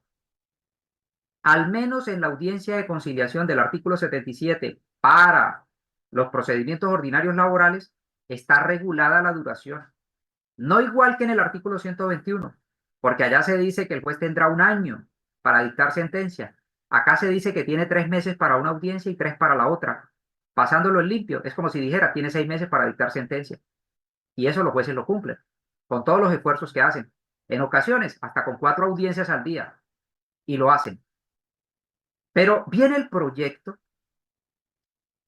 Y la segunda instancia, en el código actual, estamos hablando del código actual, el código vigente del 48. En el código actual no se señala un término para la segunda instancia. Ahí tenemos una dificultad, una omisión de término. Viene el nuevo código. Elimina, extrañamente, elimina los términos. No establece, al menos como quedó en el código aprobado ya, promulgado, el término para celebrar la audiencia de conciliación. Solo quedó, o mejor, corrijo, quedó el término para la audiencia de conciliación, pero para la inicial, pero no para la otra audiencia. Uno dice, ¿por qué lo eliminaron? No tiene sentido. Pero algo que afortunadamente fue corregido por iniciativa del instituto, por sugerencia, es que el proyecto inicial establecía un término para que se dictara sentencia en segunda instancia de 10 días. Decíamos nosotros en algunas actividades, en algunas audiencias y en algunos foros, que ni siquiera el juez de tutela tiene tan poco tiempo en segunda instancia para dictar sentencia, porque sabemos es de 20 días. Y la realidad es que esa norma que se redactó en la Corte, dándole al juez de segunda instancia 10 días hábiles para dictar sentencia, claro, ese sería el ideal de justicia. ¿Quién no estaría de acuerdo en que el superior dictara sentencia en 10 días? Sobre todo el demandante o, digámoslo, el apelante, porque puede ser el demandante o el demandado. El apelante, ¿qué apelante no quisiera que le resolvieran en 10 días su apelación? Pero ni siquiera en 10 días tenemos la admisión de la apelación mediante el auto, porque sencillamente los tribunales están congestionados también, o al menos el trámite racional de la apelación no da para que en 10 días se dicte la sentencia. Entonces, esa fue una norma demasiado bien intencionada, utópica, diríamos nosotros, que no consulta la realidad de los despachos judiciales. Y ese término, dijimos, tiene que ampliarse. Pregúntenle a los tribunales, llamen a los tribunales, hagan una encuesta. ¿Cuánto creen ustedes que merecen como un término razonable para dictar sentencia en general? Tal vez hubiesen dicho 6 meses, tal vez hubiesen dicho 6 meses, 8 meses o 1 año, pero lo que se hizo fue eliminar el término y eso no era lo que estábamos proponiendo. Lo que estábamos diciendo era que era muy pequeño, que era muy cortito, que debía ampliarse, no que debía eliminarse, y se eliminó. Y vamos a estar igual que ahora. Por supuesto, en la casación no se establece un término y es fácil entender que la Corte no acepte un término porque la Corte está congestionada, porque la Corte no podría cumplir un término de 1 año para dictar sentencia de casación. Y también, pues, ustedes entenderán que si la misma Corte hace el código, ella no se va a imponer un término que sabe que no está en condiciones de cumplir. Y tampoco tendría presentación que se pusiera un término de 3 o 4 años para dictar casación. No sería aceptable. Pero un término de 1 año, un término de 6 meses, que sería más aceptable legalmente y socialmente, pues no sería posible de cumplir por la Corte. Y por esas razones, y es entendible, es normal, no estaría en condiciones de cumplirlo. A pesar del buen trabajo que han hecho las salas de descongestión laboral de la misma Corte, que ya por cierto están por cumplir su periodo de 8 años y desaparecerán, salvo que la ley las prorrogue, que continúen trabajando, que tal vez para allá vamos. Entonces, miren los problemas que tenemos con la duración del proceso. No hay plazos realistas que se cumplan. Pero como sabemos, el Código General del Proceso en el artículo 121 hace más que señalar un término. Tal vez lo más importante que hizo el Código, además de los términos, el Código General del Proceso, fue señalar consecuencias procesales. Es decir, en caso de que el juez no cumpla, se generan unos efectos procesales que el Código General señaló de una forma muy radical, ciertamente, que luego la sentencia C-443 de 2019 atenuó, moderó, que fueron la pérdida de competencia, la nulidad procesal, incluso las posibles consecuencias para el juez en la calificación de sus servicios. Pero eso la Corte lo atemperó y eso se podría tomar como un antecedente para el proceso laboral, pero se perdió la oportunidad.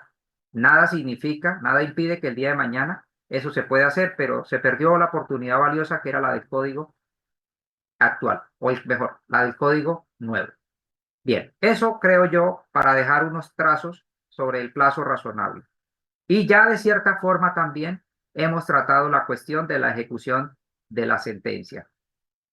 Como la apelación se adelanta en efecto suspensivo, pues no podrá ser posible la ejecución provisional. El demandante o el demandado, sobre todo el demandante mejor, que apela de la que necesita la ejecución porque el demandado apeló de la sentencia, pues tendrá que esperar a que se dicte sentencia y quede ejecutoriada para que pueda luego iniciar la ejecución. Esa es la situación. ¿Todo por qué? Porque el efecto del recurso de apelación, y ahora sí pasamos a la plantilla, es suspensivo. Artículo 229 del nuevo código. Señala efectos en que se concede la apelación. Esto lo van a estudiar con mayor profundidad en los recursos, y concretamente en la apelación. Numeral primero, aquí solamente está el extracto pertinente de las sentencias en el efecto suspensivo. En este caso, la competencia del juez de primera instancia se suspenderá desde la ejecutoria del auto que la concede hasta que se notifique el de obedecimiento a lo resuelto por el superior. Pero claro, aquí hay una lectura que hay que entender que uno la hace desde cada rol. Si yo soy el demandante que triunfó, no estoy de acuerdo con el efecto suspensivo, me impide ejecutar, me impide la ejecución provisional. Obviamente, si soy el empleador demandado que ha sido vencido y apelo, pues obviamente me conviene la norma. Por eso esto también hay que verlo desde el punto de vista de los roles. Pero cuando lo hablamos desde el punto de vista teórico de lo que debiera ser el proceso judicial y tomando los antecedentes, el derecho comparado y la experiencia del Código General del Proceso, caramba, uno dice teóricamente, el Congreso, la Corte, ha debido establecer el efecto devolutivo. Solo que desde el rol que podemos cumplir en un proceso, podemos no estar de acuerdo, pero eso ya es por el interés que representamos en cada momento. Eso es distinto. Pero viene un gran avance y eso hay que reconocerlo. Como han podido observar, hemos hecho referencia a cuestiones que consideramos críticas, pero también hemos mencionado, porque no nos corresponde a nosotros en este módulo estudiar todo eso que hemos mencionado, pero sí lo hemos resaltado como grandes avances del código: el reparto territorial nacional, el procedimiento monitorio, las medidas cautelares innominadas, la carga dinámica de la prueba, los avances en la casación. Todo eso que es muy positivo en el código, lo hemos mencionado y ustedes lo van a estudiar. Y aquí en algo ganamos en ejecución, porque como decíamos ahora, la casación laboral tiene en este momento un efecto suspensivo, de acuerdo con la jurisprudencia de la Corte. Reiteramos, eso no lo dice la ley, eso lo ha interpretado la Corte Suprema de Justicia. Pero el nuevo código en el artículo 243 cambia el efecto del recurso. Dice la norma, título, interposición, concesión y sustentación del recurso. El tribunal concederá el recurso en el efecto devolutivo, ya no suspensivo como en el código actual, sino devolutivo, que significa que la ejecución se puede adelantar ante el juez de primera instancia. Ejemplo, el juez, por ejemplo, condenó y el tribunal confirmó. Entonces, así se tramite la casación, no impide que el juez laboral vaya iniciando, vaya adelantando la ejecución. O el juez absolvió, pero el tribunal confirmó. Igual, se puede ir adelantando la ejecución. Esa es una de las novedades trascendentales que tiene el recurso de casación, que es el recurso con más avances, con más cambios en el código nuevo y diríamos es una de las instituciones que más cambió y cambió para bien en el código nuevo frente a lo que tenemos actualmente. Cuando estudien la casación más adelante para comprender todo esto mejor, pero es para que lo tengan presente. Este es un verdadero avance que hay que resaltar. Sin embargo, tiene algo muy particular la casación. Alguien me gustaría de pronto si alguien tiene una idea por qué la Corte estuvo de acuerdo en que la casación fuera en efecto devolutivo y no suspensivo. ¿Alguien podría animarse a darnos una idea? Claro, especulando, que es lo que yo voy a hacer ahora. Qué pena, ¿podría repetir la definición de evolutivo? Es que no la alcancé a notar.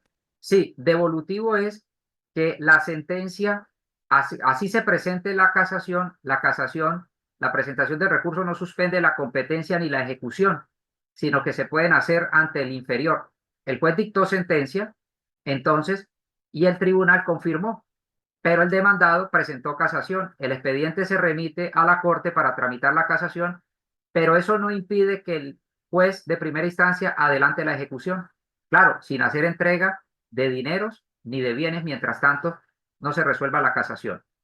Entonces, ¿por qué creen que la Corte estuvo de acuerdo? De acuerdo que ante ella en la casación el efecto sí fuera devolutivo. Yo creo que por lo que es un recurso extraordinario, pues digamos que pensaron que era mejor hacerlo en devolutivo y además de cierta manera acerca como o hace más rápida, digamos, para ciertos aspectos la ejecución del fallo. Entonces yo creo que ¿Sí? de cierta manera acerca la justicia como al usuario, de alguna manera. Sí, sí, Román, por ahí es, puede ser, eso es, el recurso de casación es extraordinario y así es en materia civil. ¿Creen ustedes que la misma Corte se beneficie de eso, que tenga algo que ver con ello? No, pues yo pensaría quizás también por el tema de los términos, por lo que estabas diciendo quizás, vamos ahorita, hace un rato, Sí, por el tema de que, pues, digamos, quizás el efecto suspensivo de la casación por el tiempo que se pueda tardar en resolver la corte, digamos, un asunto en particular, pues impediría que el trabajador, pues como tú decías en algún momento, pues haga la ejecución de una sentencia que pues también ya lleva un tiempo en haberse resuelto pues en ambas instancias. Pues, creería yo quizás que por el tiempo. sí, sí, también puede ser. ¿Alguien más se anima? Pues uno lo que advierte cuando se demora en la ejecución de un fallo es que se desaparezcan las garantías para el cumplimiento del fallo. Sí, Entonces, permitir que en ese sentido avance la ejecución hasta cierto punto, pues le da garantía que en la eventual confirmación de la Corte, de la casación, sabiendo que es un término más prolongado, que no se desaparezcan esas garantías para el cumplimiento de, del fallo definitivo. sí, sí, de acuerdo. Teóricamente es mejor, ¿cierto? Parece un mejor sistema. Voy a especular. Todo lo que han dicho en parte es cierto, pero mencionábamos antes que una motivación para quien ha sido vencido, para quien ha sido vencido, es que si presenta la casación en el código actual, no lo van a ejecutar, porque la sentencia no está ejecutoriada. Eso ha llevado a que la Corte se congestione, es decir, de recursos sin ningún fundamento. Insistimos, el recurrente, el que ha sido vencido, si se cumplen los requisitos de la casación, tiene un legítimo derecho convencional y constitucional, además de legal, de presentar la casación, el recurso. Faltaba más. Y seguramente tiene una aspiración legítima. ¿Y cuántas veces la casación no prospera y le da la razón? Por supuesto. O incluso puede tenerla y por alguna razón la Corte no se la dé. Esa es otra cosa. Entonces no hablamos de eso. Hablamos del caso ese en el que nada hay que hacer. Casi que incluso el mismo abogado le dice, mire, aquí eso está perdido, aquí no hay nada que hacer.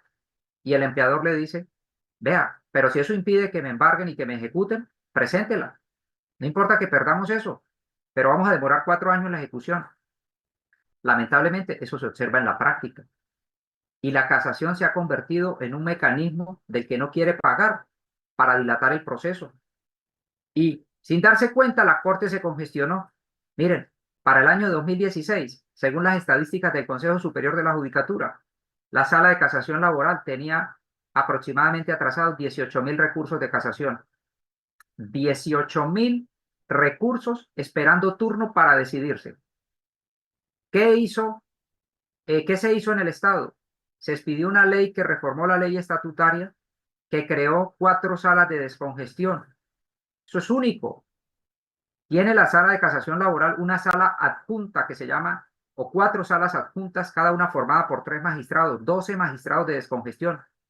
Fueron salas creadas temporalmente con una vigencia de 8 años, ya están por vencerse. Y esas salas tienen o han tenido como misión decidir, evacuar todo eso que estaba represado, esos 18.000 recursos, prácticamente ya lo han hecho. Pero la Corte se sigue congestionando y tal día de hoy la sala todavía sigue demorando 3, 4 años en dictar la demanda la sentencia de casación.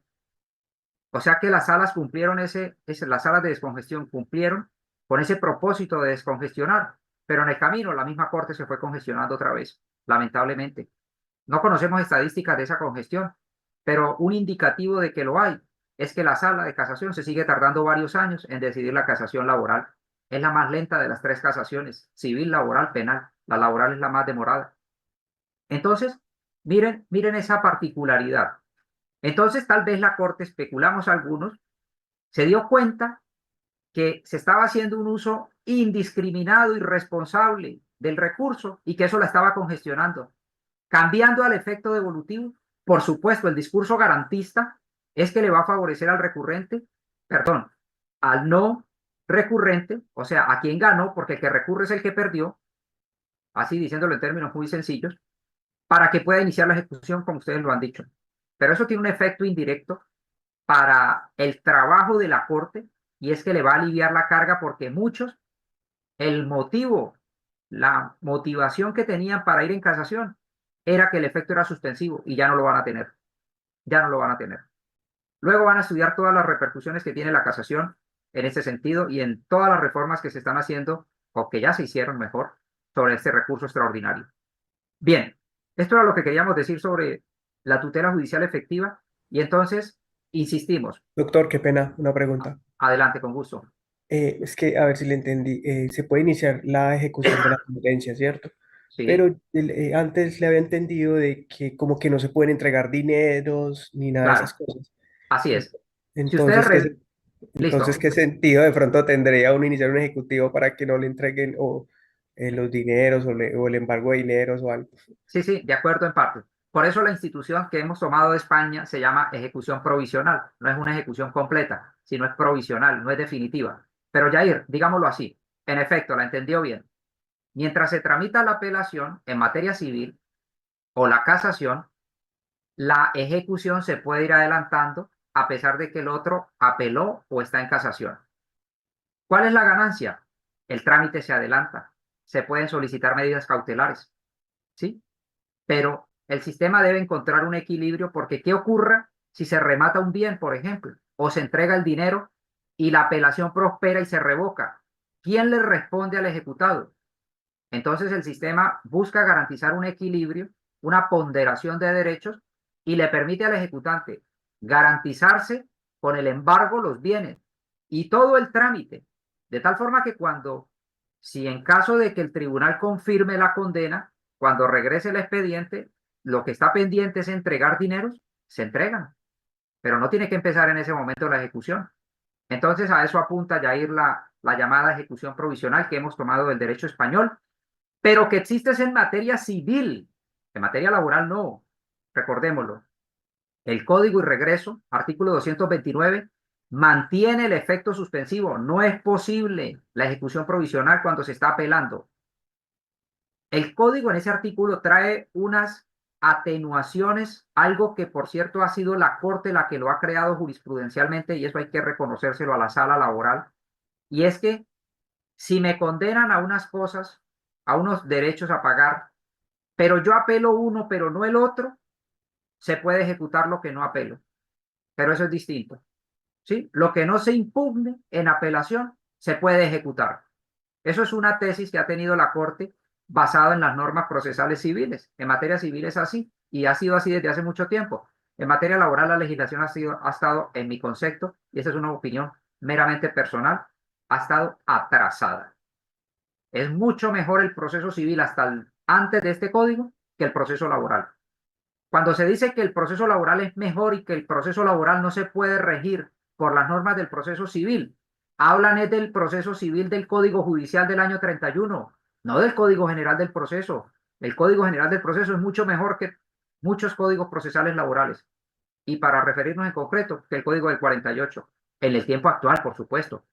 Si comparamos el Código Judicial del 31 con el Código Procesal del Trabajo en el año 48, el Código del 48, como lo he dicho, era el mejor código de América Latina y si no del mundo. Pero pasado el tiempo, la legislación procesal civil avanzó, superó, dejó en el camino al proceso laboral. Muy bien. Vamos a terminar con el último punto, el tercero, que es el de la vigencia y el régimen de transición, para cumplir el objetivo de agotar los 3 temas propuestos dentro del término que nos han concedido, para cumplir con el plazo razonable. Muy bien. Señala el artículo 330 del Código General del Código Procesal del Trabajo, del nuevo código, corrijo. El presente código entrará en vigencia 1 año después de su publicación. El proyecto inicial, el que presentó la Corte, establecía una vigencia inmediata, o sea, el código ya hubiese estado en vigencia desde el 2 de abril. Obviamente, cuando se trata de una ley que adopta un código, ese código, como dijimos en su momento al Congreso, desde el Instituto, requiere de pedagogía, requiere de esto que estamos haciendo. Gracias al Instituto y felicitaciones al Instituto por este diplomado que ha venido estructurando desde, prácticamente es una idea que se tiene desde el año anterior, pero se estaba esperando que el proyecto avanzara para que lo fuéramos estudiando y todo se calculó adecuadamente desde el Instituto para iniciarlo a punto de la sanción. Y miren que qué reconocimiento se ha tenido que el, el, el, el diplomado inicia el 9 y una semana antes se ha promulgado la ley. Es algo muy, muy particular.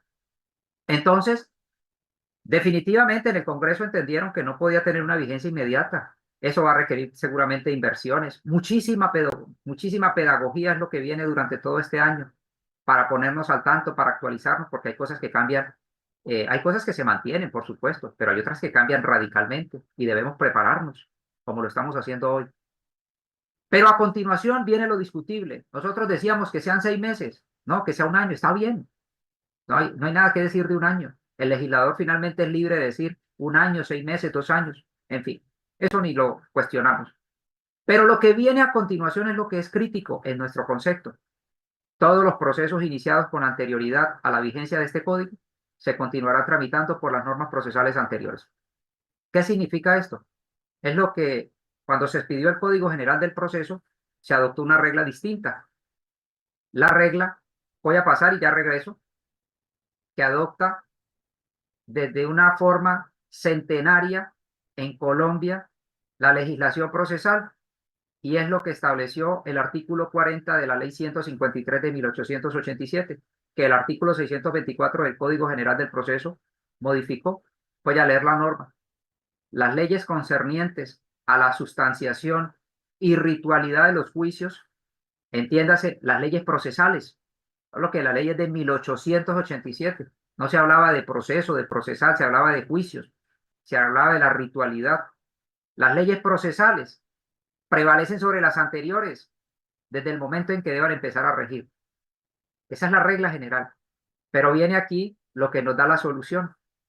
Sin embargo, los recursos interpuestos, ahí está resaltado en azul para que sigan la línea, porque vienen varios actos procesales. Sin embargo, los recursos interpuestos, la práctica de pruebas decretadas, las audiencias convocadas, las diligencias iniciadas, los términos que hubieran comenzado a correr, los incidentes en curso y las notificaciones que se estén surtiendo, se regirán por las leyes vigentes cuando se interpusieron los recursos, se decretaron las pruebas, se iniciaron las audiencias o diligencias, empezaron a correr los términos, se promovieron los incidentes o comenzaron a surtirse las notificaciones. Y el Código General del Proceso sigue la tradición del derecho procesal, podría uno decir casi que mundial, que es esta regla que está vigente en Colombia, que nada impide, por cierto, por supuesto, que el legislador adopte el otro criterio que ya vamos a mencionar. Ejemplo, cuando entró en vigencia el Código General del Proceso, piensen que ustedes habían, el día anterior les corrieron traslado para contestar la demanda y vamos a suponer que el término era de 10 días, solo por el ejemplo. Y entra en vigencia el código, o mejor, era de 20 días. Y entra en vigencia el código y reduce el término a 10. Pues a usted se le va a respetar el término que le concedieron, que era de 20 días. Después de eso, empieza ese proceso a regirse por el nuevo código. Pero lo que hace el código actual, mejor, el nuevo Código Procesal del Trabajo, es que hace lo que el profesor Pablo Felipe Robledo del Castillo, en una publicación que hizo para explicar ese tránsito de legislación, como se llama la figura, correctamente, no régimen de transición, ya vamos por qué no, ya vamos a verlo. Él decía, el doctor Pablo Felipe Robledo del Castillo, quien era en ese momento el viceministro de Justicia, decía, lo nuevo, el legislador puede optar porque lo nuevo con lo nuevo y lo viejo con lo viejo, de una manera muy jocosa él. Y eso es lo que hizo el Código Procesal actual. Lo nuevo con lo nuevo, los procesos nuevos con el nuevo código, lo viejo con lo viejo, los procesos anteriores con el código anterior. Y entonces, lo que a mí me ha generado una inquietud, y es el cuestionamiento que hacemos, es esto. Si alguien presenta una demanda el 1 de abril de 2026, porque el código va a empezar a regir el 2 de abril de 2026, ese proceso iniciado el día anterior se va a tramitar con el nuevo código, con el viejo código. Pero si se inicia el 2, será con el nuevo código. Entonces, si los procesos van a seguir tardándose 7 años, 6 años, 5 años, ese proceso que inició el 1 de abril, como el proceso se va a regular todo con el viejo código, con el actual del 48, ese código va a seguir vigente para ese proceso. Alguien podría pensar, ¿quién va a ser terco o necio de presentar una demanda el 1 de abril? Claro que sí. Es posible que ese día opere la prescripción y no pueda esperar al 2. La justicia sigue andando. Los abogados no van a dejar de presentar demandas durante un año para presentarlas el 2 de abril. Todos los días se van a presentar de 2026. Todos los días se van a seguir presentando demandas. Eso no se detiene. Entonces, ese proceso tal vez se va a tardar 5, 6, 7 años, los que sean, si se tramita en la corte, especulando, por supuesto. Pero va a regirse por el viejo código. Y es posible que en ese proceso se tramite eventualmente, eso es una especulación, por supuesto, el recurso de revisión. Y ese trámite de la revisión, con todo lo que implica para llegar a la revisión, puede ser 5 años más. O sea, haciendo unas cuentas muy generales, podemos hablar de 10 años más, que cuando entre en vigencia el nuevo código, siga todavía rigiendo el código actual. Cuidado con eso. Ahora, ¿qué de malo tiene eso? Nosotros jurídicamente, como hemos dicho en otros eventos, lo entendemos. Los estudiantes, los abogados, los jueces, eso lo tenemos claro, es una cuestión legal. Pero el justiciable no va a entender cómo es posible que en el proceso que inició el 2 de abril el juez pueda dictar sentencia anticipada, allá se puedan iniciar procedimientos monitorios, allá se pueda distribuir la carga de la prueba, la casación sea mucho mejor, la casación sea en efecto devolutivo, pero en el proceso que inició el día anterior nada de eso. Muy extraño para el justiciable entenderlo. Ahora, lo que a mí me genera más inquietud y es ¿por qué? Porque indiscutiblemente este código es mejor que el actual. El nuevo código es mucho mejor código que el del 48. Recogió todo lo mejor de ese código, todo lo mejor de los criterios jurisprudenciales de la Corte y los actualizó. Eso es muy bueno. Si es tan bueno, ¿por qué no hacer que empiece lo antes posible a aplicarse a todos los procesos? Y sobre todo por este argumento, sobre todo por esta razón. Recuerden lo que dijimos y que ustedes pueden leerla en la exposición de motivos en todas las publicaciones que se hizo del proyecto, no solo en el inicial, sino en todas las demás gacetas, en todas las ponencias para los debates en el Congreso, los 4. Si lo que se busca es que los jueces apliquen un solo código, que es el nuevo código, pues esta hipótesis que estamos planteando, que se va a dar, pues va a hacer que los jueces tengan que aplicar no un código. Y ahí sí, excúsenme, pero como amante del vallenato no puedo dejar de hacer la referencia porque esto nunca lo van a olvidar, tal vez olviden todo menos esto. Ahí sí, como dice el vallenato, no fue 1, ni fueron 2, fueron 3 los códigos que los jueces van a tener que aplicar. Porque para el proceso que inició hasta el 1 de abril de 2026, el juez tendrá que seguir aplicando el Código Procesal del Trabajo de 1948 y el Código General del Proceso. Pero para los que inicien el 2 de abril de 2026, tendrá que aplicar el nuevo código. Y van a seguir transitando en vigencia 2 códigos, sumándole la aplicación del Código General del Proceso, que creo yo a un juez le generaría más dificultades que aplicar 1 o que aplicar 2. Porque incluso hasta se puede equivocar el juez o el secretario o quien le sustancie aplicándole normas del nuevo código a un proceso anterior, que puede llegar a pasar. Ahora, alguien dirá, eso no va a ocurrir, eso es especulación. Claro, yo estoy diciendo algo tomado de la experiencia de los demás procesos. No significa ni mucho menos, porque uno no esté de acuerdo con este criterio de lo viejo con lo viejo y lo nuevo con lo nuevo, como diría Pablo Felipe Robledo del Castillo, sino con lo que siguió el Código General del Proceso, que es esto, Ley 153 de 1887, artículo 40. No porque uno no esté de acuerdo con lo que el legislador hizo, significa que sea del todo malo. Es decir, el legislador puede optar cualquiera de las 2 alternativas y tiene esa posibilidad legal de hacerlo. Pero caramba, lo más conveniente en el contexto en el que estamos, creería uno, teóricamente que lo más conveniente sería que el nuevo código empezara a regir lo más pronto posible. Miren esto. Ese sistema, este del código procesal, alguien podría decir, pero es que eso hizo el CEPACA, la ley 1437 de 2011. Y es cierto, ese es el sistema del CEPACA. Entonces, si hay ese antecedente, ¿por qué es tan malo? Hoy, miren, ¿cuándo inició vigencia el Código de Procedimiento Administrativo y de lo Contencioso Administrativo? O al menos la ley se expidió en el año 2011, 1437 de 2011. Hoy, 2025, sigue aplicándose en varios procesos ese código todavía. 14 años después, casi 14 años después de haber sido promulgada la ley 1437 de 2011, el CEPACA, todavía se sigue aplicando. De hecho, conozco personalmente procesos contenciosos administrativos en los que no se ha dictado sentencia de primera instancia y se siguen tramitando con con el Código Contencioso Administrativo anterior. Tal vez sean excepciones, tal vez no sean todos los procesos, por supuesto, pero sí habrá algunos. Pero los despachos que tienen esos procesos tienen que estar aplicando 3 códigos. El Código Contencioso Administrativo, el Decreto 01 de 1984, más el Código de Procedimiento Civil, si es el caso, por ejemplo, porque están practicando pruebas todavía, y en otros con el Código General, y en otros procesos, el CEPACA más el Código General. No puede ser posible. Es como si no pensáramos un poco los efectos prácticos que esto va a llegar a tener. Entonces, insisto, la intención de tener un solo código en las manos del juez, que es el código autónomo, al menos por un par de años, los primeros años, los iniciales años de vigencia, no sé si sean 5, no sé si sean 7, no sé si sean 10, el juez no va a tener un código, va a tener 3 códigos y eso puede ser causa de dificultades, confusión en las normas que se deben aplicar, incluso para el juez, eso hay que intentar hasta pensar en la salud mental del juez, en su salud emocional.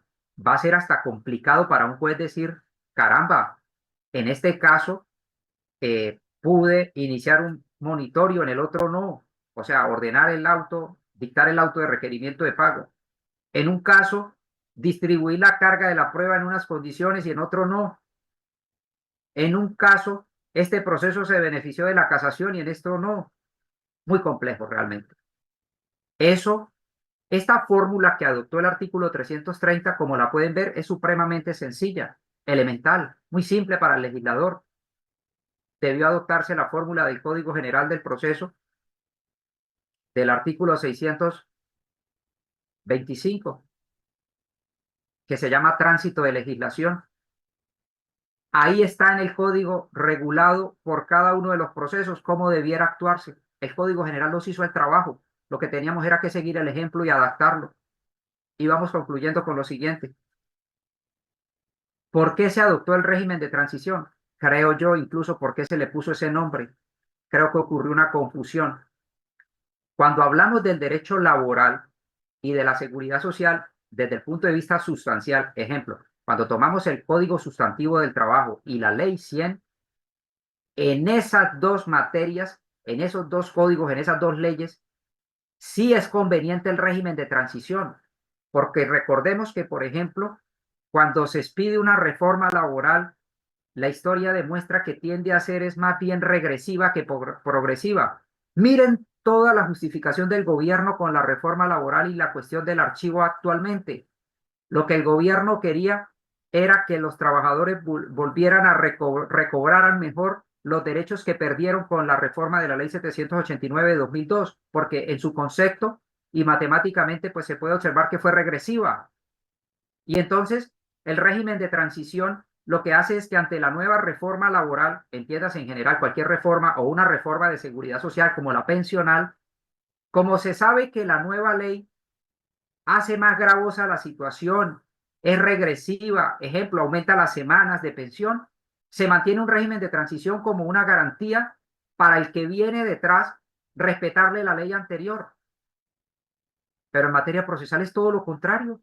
Las leyes procesales siempre son mejores que las anteriores, o es lo que se espera. Por lo tanto, no se habla de un régimen de transición, es decir, de mantener lo anterior. Se habla de un tránsito de legislación, pasar ordenadamente los procesos que vienen en curso, de aplicarles la ley anterior, la vieja, a aplicarles la nueva. Totalmente distinto. El régimen de transición es muy bueno en el derecho laboral sustancial, cuando reformamos el Código Sustantivo del Trabajo, cuando reformamos la Ley de Seguridad Social, pero no cuando la reforma es procesal. Ahí creo yo que hubo un error conceptual y eso viene desde la Corte Suprema de Justicia, salvo que nos explicaran la razón de por qué se hizo así, pero no aparece ni en la exposición de motivos, no hay actas para leer y entender, ni nos lo explicaron nunca en el trámite del proyecto. Entonces, valga esto decir otra vez, ¿por qué son necesarios los debates? ¿Por qué son necesarios o es necesario conocer los proyectos antes de radicarlos al Congreso?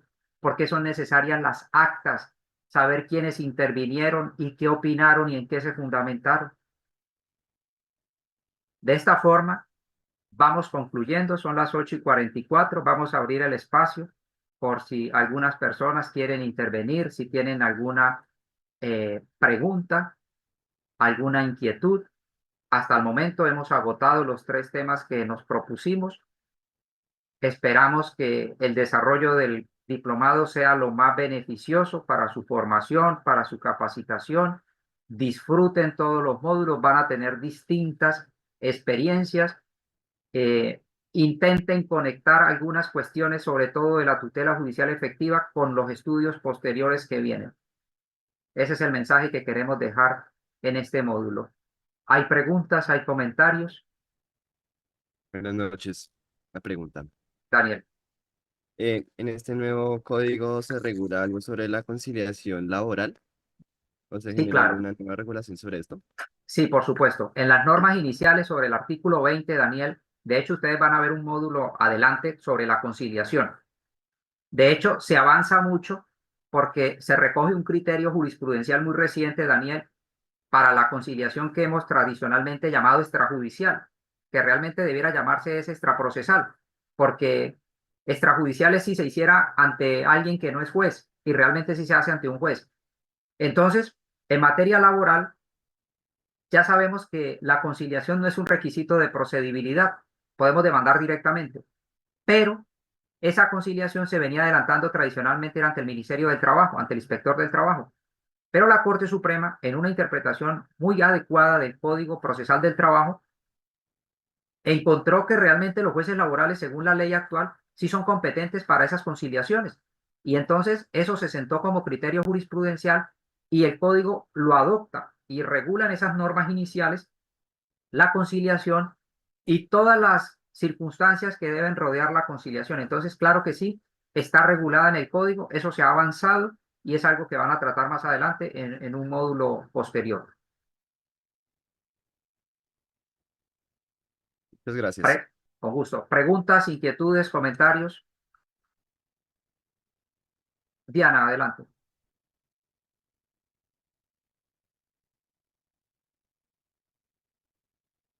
Bien pueda, Diana. Ah, hay un chat. Ah, bueno. Ahí me escucha, qué pena. Ya la escuchamos, adelante. Vale.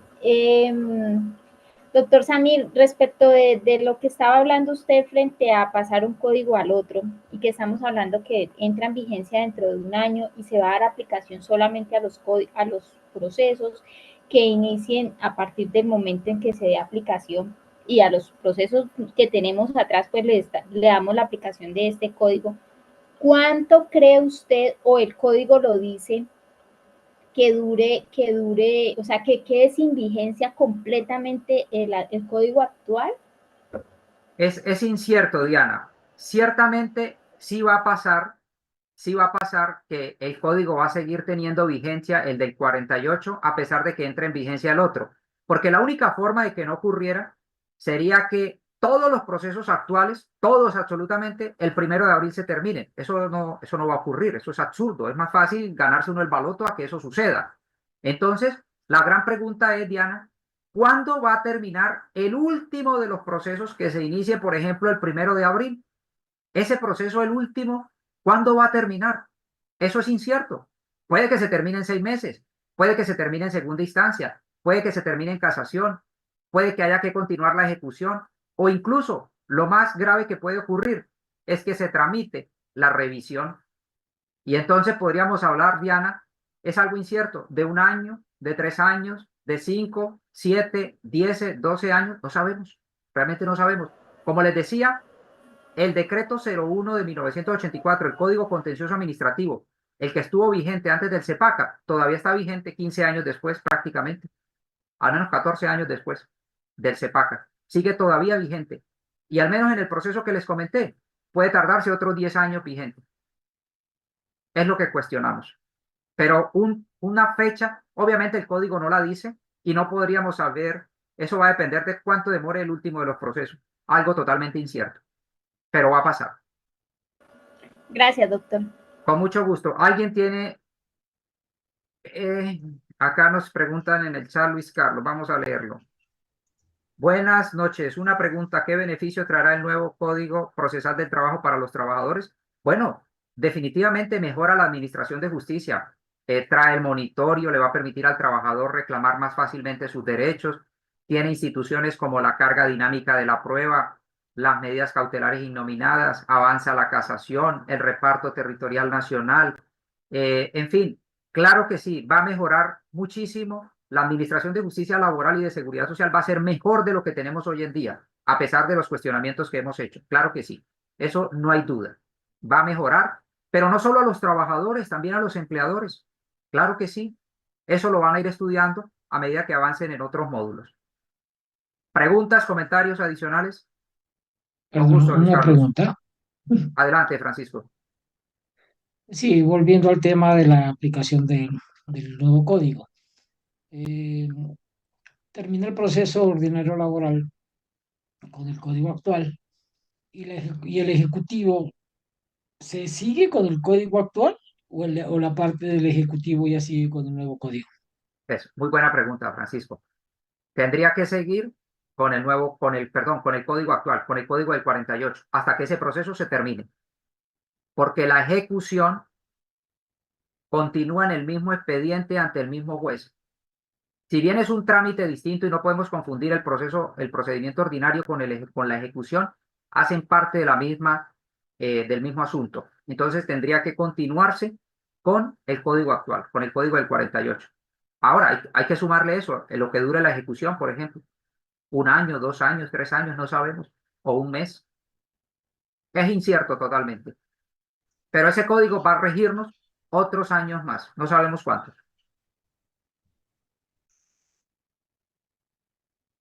¿Preguntas, comentarios adicionales? Doctor, yo quería preguntarle si bajo el Adelante. principio de interpretación armónica o sistemática de pronto se podría hacer como una armonización entre la norma del Código Nuevo y el artículo 40 de la Ley del 87. No, no. ¿Qué más quisiéramos, al menos de mi parte, Lisette, que fuera así? Pero lamentablemente son dos sistemas radicalmente opuestos. O el legislador opta por uno u opta por otro. Y en este caso fue muy clara, la norma, como vimos, es muy clara y no es posible aplicar ese artículo 40 de esta norma que hemos visto ya de más de 100 años, pero que es la esencia de los nuevos códigos procesales. Es la forma tradicional de solucionar el conflicto. Entonces, por vía de interpretación no se podría hacer porque es una norma procesal de obligatorio cumplimiento, absolutamente clara, donde está de una manera muy diáfana qué fue lo que el legislador quiso como sistema. Y qué lamentable que esa imagen, que esa idea, esa propuesta haya venido de la Corte. Porque que un congresista que no entienda esto lo haga, pues bueno, es posible. Porque no es abogado, porque no es profesional, porque no está comprometido, no entiende muy bien la dinámica del proceso, pero que haya venido de la Corte sí le deja a uno realmente muchas preguntas. Creo que levantaban la mano, a ver, me pareció que alguien levantó la mano. Espérenme, acá no Bueno, veo a quería nadie. preguntarte, doctor, Sí, si en el transcurso de este año sea susceptible que se le hagan reformas a este nuevo código, o aún más allá, que de pronto la Corte Constitucional termine modificando algunas normas en la revisión que le haga a la ley. sí. Ambas posibilidades. La más posible, y créanme que ya ya empiezan a prepararse las demandas. Me imagino las centrales obreras, los sindicatos demandando el término de prescripción que hemos comentado de 6 meses. Eso sí, van a llegar muchas demandas, seguramente. La otra posibilidad de que se reforme siempre está abierta, es voluntad del legislador. Lo que pasa es que seguramente no va a estar de acuerdo la Corte, no va a querer, van a intentar que eso no suceda, porque no va a ser, no se vería muy bien que un proyecto de una institución como la Corte se reforme inmediatamente, incluso antes de entrar en vigencia, porque eso daría a entender que fue un proyecto, al menos en ese aspecto puntual de la reforma, mal elaborado. Entonces, no les gustaría seguramente, no lo recibirían. Y creería yo que difícilmente el Congreso lo hiciera. Es más, hasta uno mismo, como profesor, hasta se abstiene casi que de pensarlo, porque parecería una tesis radical y una tesis de una oposición absoluta al código. Pero ¿qué puede pasar, César? Sí, claro que sí. Si, por ejemplo, esta crítica que nosotros hacemos toma eco y otros la comparten y empezamos a verlo en la práctica, lo pasamos del código a la realidad, yo estaría de acuerdo en que eso se hiciera. Es más, les confieso algo, yo creí que el presidente de la República iba a objetar ese proyecto, al menos por ese tema de la vigencia y por lo de la prescripción. Realmente no entiendo qué pasó. Creí que se iba a objetar. Pero bueno, afortunadamente para nosotros ya lo tenemos aprobado. Pero claro que sí, es posible que la Corte Constitucional se pronuncie hoy, mañana y toda la vida, como pasa con cualquier ley, mientras esté vigente, se podrá demandar por cualquier ciudadano cualquier aspecto que se considere. Y la reforma legal también. Pero no estaría bien. Mire que el Código General del Proceso de 2012 no ha sido reformado. Bueno, ahora sí acaba de ser reformado en cuanto a la ley de insolvencia que se acaba de promulgar, pero es en otro sentido. O sea, no es para corregir errores o cuestiones tan complejas como esta que hemos venido planteando. ¿Preguntas, comentarios? Bueno, pues si no hay más preguntas, si no hay más comentarios, nos podemos despedir ya. Son las 8:56.